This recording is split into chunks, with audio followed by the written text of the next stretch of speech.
Did you know that all the globalists had been predicting that the English economy was going to tank following the Brexit vote a few months ago when the English voted to remove themselves eventually, we should say eventually, from the European Union? You've already got a president of the European Union who was on record the other day saying that he doesn't believe in national borders. Terribly, terribly dangerous people. I mean, and when I say globalist, it's obvious he's a globalist.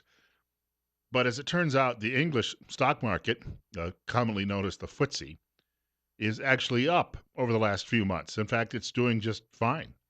So all of the predictions that things were going to come to a terrible, calamitous wreck simply didn't happen. The fellow who was the main man behind that effort was the leader of something called the United Kingdom Independence Party, or UKIP for short, and he is despised by liberals all over the world. His name is Nigel Farage, and he believes in putting his country first. And he believes very strongly that the English culture, which has been handed down to the United States, Canada, Australia, New Zealand, and a few other places around the world, is still perhaps the best for delivering to mankind, through the very capitalist notions and democratic institutions that it came up with, a good and stable life. Farage appeared yesterday, of all places, in Mississippi, campaigning alongside Donald Trump. He treated us as if we were... Now I'm going to set this up a little bit more. Maybe I should do that. He's referring to Barack Obama, who tried to tell the British people that they should vote no when it came to Brexit. He treated us as if we were nothing, one of the oldest functioning democracies in the world. And here he was telling us to vote Remain. So I, having criticised and condemned his behaviour, I could not possibly tell you how you should vote in this election. But,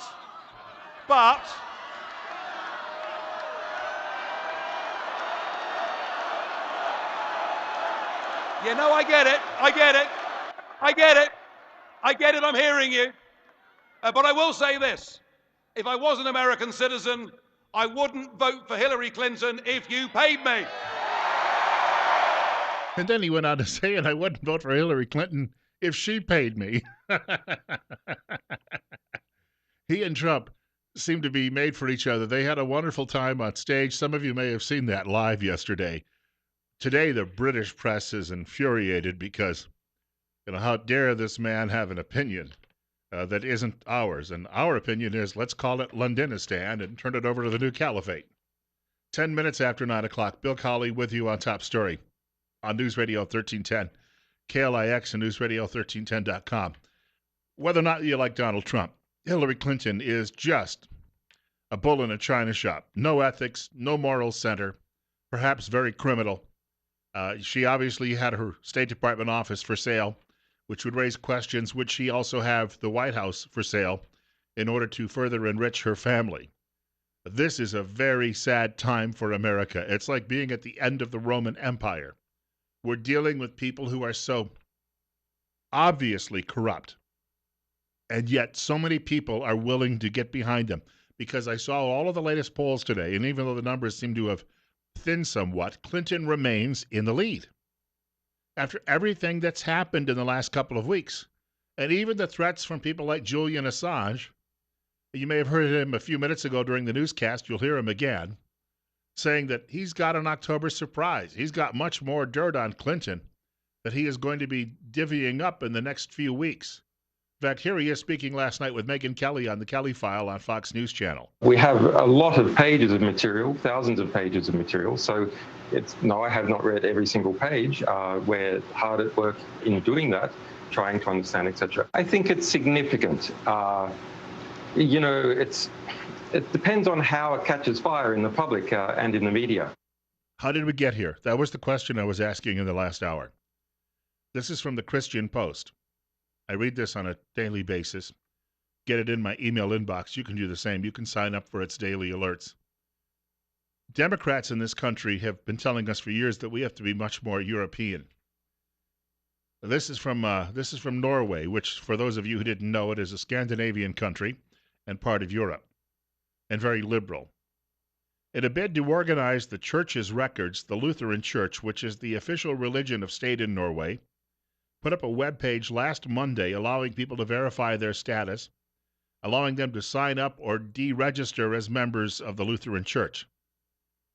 As of last Friday, so this is really only 3 full days after they put this up, some 15,053 members of the flock opted to leave, with the bulk of that number, 10,854, choosing to drop their membership in the church last Monday. All in one day, more than 10,000 people said, we no longer have an interest in being a member of this church. Today, Pew has a research paper out that shows, again, the erosion of religious faith in America, Christian religious faith. And it says 49%, and for you liberals listening, that's almost half. 1 point away. 49% of people who say they no longer go to church say they no longer believe in God or miracles, which is why they left. It's an astounding number. And yet, the newcomers to this country and to Europe, those would be, I don't know, people from Africa, people from the Middle East, Southeast Asia, they're bringing along an entirely foreign religious faith, and they believe in it much more than we believe in ours. And that is definitely going to change the culture in ways we cannot fathom. American liberals, and most of those people who've left church in this country and no longer believe in God or miracles, they just simply believe in Hillary Clinton, warts and all. They are people out there who really are empty as well. Empty shells, and they'll be voting for another empty shell. Christian Post also had this. Roma Downey feeling empty after Ben-Hur ranks number 6 at box office. Now, I had some friends who said, well, why bother to go with the first one that we saw with Charlton Heston? That was the best. Why bother to remake it? Well, because Downey remade the film with a stronger Christian theme. And I've been hearing for years Christians complaining and saying, we can't go to the movies and see something that is biblically, and again, it's extra biblical. That's true. It's a story. Ben-Hur is a fictional story, but what she was trying to do was get a stronger message across in that. I happened to see that remake of Exodus a while back, and I'm telling you right now, they tried to portray Moses as being crazy. In other words, he's not speaking to God. He might possibly have been having delusions. That's how the movie portrayed it. And I'm telling you right now, she made a movie to try to get around that and actually show faith in a good light, and nobody's going to the theater to see it. Why is that? It's George Soros Open Society Foundation. Daily Caller has this. Spent $650,000 in an effort to influence Pope Francis during his visit to the United States. And there's more. I'm telling you, it's completely out of hand any longer. And people without faith are going to end up believing in anything. And they'll believe in Hillary Clinton, despite the fact that she put a for sale sign across her forehead and at her foundation and well at the White House. 9:15, Bill Colley with you on Top Story on News Radio 1310 KLIX and newsradio1310.com. It's 56. You're up next. You're on air. Yeah, I've got a what-if scenario that everybody better think about. We know the Democrats, of course, are trying new gun laws and trying to take the guns away. And a lot of opinions on the CIA, of course, running drugs and possibly involved in some of these shootings that we're having around here. What if that they've got a bigger agenda? Somebody said it on the radio the other day, Russ Limbaugh, I believe he read something about what if there's another something we're not seeing, or what if all of this, like the sex gender thing, and now they're going to try to release the prisoners who were arrested, that if they can't afford bail, they're going to be out. What if this is a bigger picture? What if all of this is so that we're fighting amongst ourselves so that they can put more gun control? Or what if they're going to do martial law? They would win. Is that a possibility? Well, look at how they've restocked the military with Obama sycophants, and how they've watered that down with the morals and the officer corps, and I've had friends who simply walked away and said that they could have done 20 years. Instead, they chose not to. They got close, but then they said, nope. They gave up a pretty lucrative retirement as well because they felt that it had all become politicized. So one of them put it this way. He said when he first joined in the 1990s In the early 1990s, he said it was just a bunch of guys like him from Tulsa, Oklahoma, who wanted to do the right thing by their country. By the time he left after 14 years, he said it was all filled with gangbangers who were all Obamaites. And so there you go. He's built his brown shirt army. Not anything to do with skin color, but that's a historical reference. So we've got that going on. And sure, divide and conquer. We're seeing a lot of that. Here's another one to talk about the road we're going down, and perhaps another metaphor for what happened in the Third Reich. This comes from the Daily Signal. 5 states and a group of religiously affiliated hospitals and physicians are suing the White House over a mandate that forces doctors to perform gender transition procedures on adults and children against the medical judgment of the doctors. The lawsuit filed Tuesday in a Texas federal court attempts to roll back a rule imposed by the Department of Health and Human Services in May that expanded the interpretation of sex under the Affordable Care Act to include gender identity. In doing so, the White House added transgender people to the list of protected classes under the Affordable Care Act. So they're doing filling people with drugs, gender reassignment drugs, perhaps even doing surgery upon people. Some as young, children, again, who don't even have an ability yet, maturity yet, to figure out what the heck they are. Woe betide those parents on Judgment Day who end up doing this to their children when their children are still young and don't have the ability to make these decisions on their own. It is sickening. And we heard just the other day that no one is born this way. No research can back that up. This is just all Democrats saying, well, yeah, but I got a buddy who's like that, so therefore it must be okay. Well, we used to just say your buddy had a mental illness. Oh, that would be naughty. You can't say that. That would hurt my buddy's feelings. Well, back in Nazi Germany, doctors were forced to perform all sorts of heinous acts on innocent people. And here we are again, my friends. Where is the mainstream media explaining that relationship?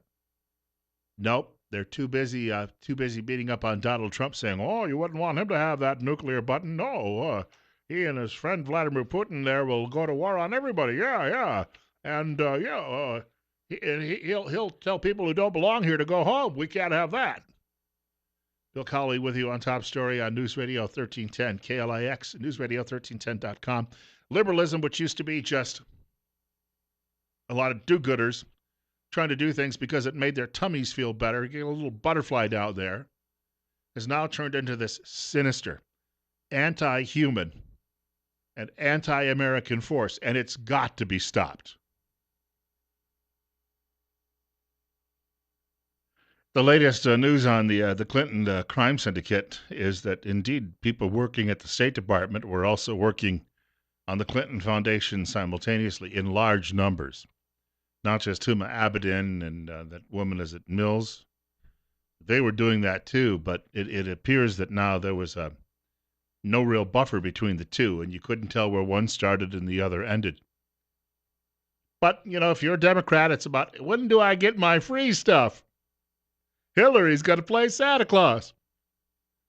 You don't care, obviously. 59, Bill Colley with you on Top Story on News Radio 1310, KLIX and newsradio1310.com. People get ready. Great tune that I used to listen to. I've got an Eva Cassidy CD at home. People get ready. One of the great songs that I can remember from my childhood, and she does a wonderful version of it. Well, we better get ready. And one way to get ready for what may be coming is to drop in and see the people at the Last Stand Survival Shop in Jerome. Do that today. They're still having some of the grand opening effects going on. The grand opening ceremony ribbon cutting was on Saturday, but still some of the specials taking place. They're located at 18 Butte Drive. That is just a catty corner to the intersection of Route 93 and Route 25.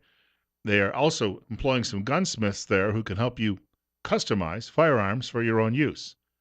And you can get a perfect gun with a perfect feel that way, and they also will recommend that you be prepared. What would you put if you had to get out of your home quickly and find a way to get out of town quickly? What would you put in your bug-out bag? What would you need for 3 days or 3 weeks in order to survive? Again, that's Last Stand Survival Shop. Check them out on Facebook, too, as well.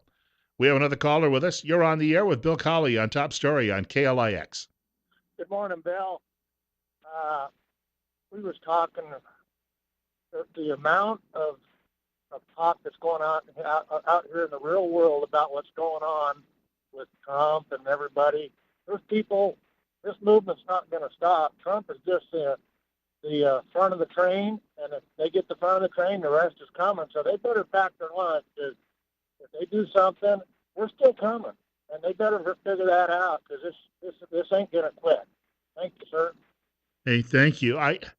The thing that I'm very concerned about with the Trump candidacy right now is that if he's still maintaining, her lead, which was gigantic that first week after that Democrat convention, her lead was pretty substantial. That has now shrank again, despite whatever media efforts have been going into dragging her across the finish line. And I worry for Trump's safety. Now, Glenn Beck has caught some heat in the past because some things that he may have inferred about Trump. Beck had a caller yesterday on his program. I don't know if any of you heard this. The caller was Nate from, I believe, North Carolina. And he was saying that Trump better not back down when it comes to policies against illegal immigration. And then listen to where this conversation ended up going. Absolutely. Now he's coming towards the independents and the Democrats. He knows that it's not going to go anywhere. But does he mean it? Wait. Does he mean it, or is he just saying these things like a politician? He's just saying these things at this moment, and I have no problems admitting that to get elected. Okay. Just as long as, as far as I'm concerned, as long as he does the basic things, the foundational things, which is build a wall, he's not going to have people like me coming after him. Because if he doesn't do what he said. So if he doesn't build a wall, like China, then he's in trouble. It's the wall that is your line. Okay. Oh, he's in so much trouble you don't even understand the backlash of us. Oh, I think I do. We're so frustrated and angry and tired of all the political stuff. We're going to come after him personally. You know what I mean? We're going to get him. Mm-hmm. I don't know what you mean. Hang on. What does that mean? Impeach him? The most peaceful way that you can get rid of a president is impeach him. Right. Yes, sir. Okay. There's not violence when you say coming after him personally. Well, hey, you yourself said he's condoned violence in the past, hasn't he? No, I don't think that it's good. Not towards him. He hasn't condoned violence. Yeah. That's toward us. Yeah. Towards people at the rallies. He's appealing to people who are very frustrated and angry. Their frustration and anger can only be subsided if he makes his promises true. And he has a lot on his shoulders. Maybe he himself doesn't even know how much. Okay. But if he doesn't come through for us, he's going to have bigger problems than what you know. Okay, Nate. Well, obviously, thank you for one of the spookiest phone calls I think I've ever received. We'll stick with the impeachment part of that. But you also have to listen to what he's saying there. I had a comment about this this morning from a fellow on Facebook whose family owns one of the larger ranches as you head out towards the South Hills, and he said, Beck obviously has a call screener, and they knew what this guy was going to say, and to sit there and pretend you're shocked by it. I'm sorry, but it sounds to me as if Beck is out there hunting for someone to do the dirty work, and I'm a little alarmed by that this morning myself. 9:29, Bill Colley with you on Top Story at 60, on our way into the upper 70s today. If you are looking to get well, perhaps you're feeling under the weather, but you don't want to be drugged by the big pharmaceutical companies, I've been recommending that you see Dr. Eric F. Jones. He uses a holistic, systemic approach to wellness. He's been doing this since 1993 with master's and doctoral degrees in marriage and family therapy.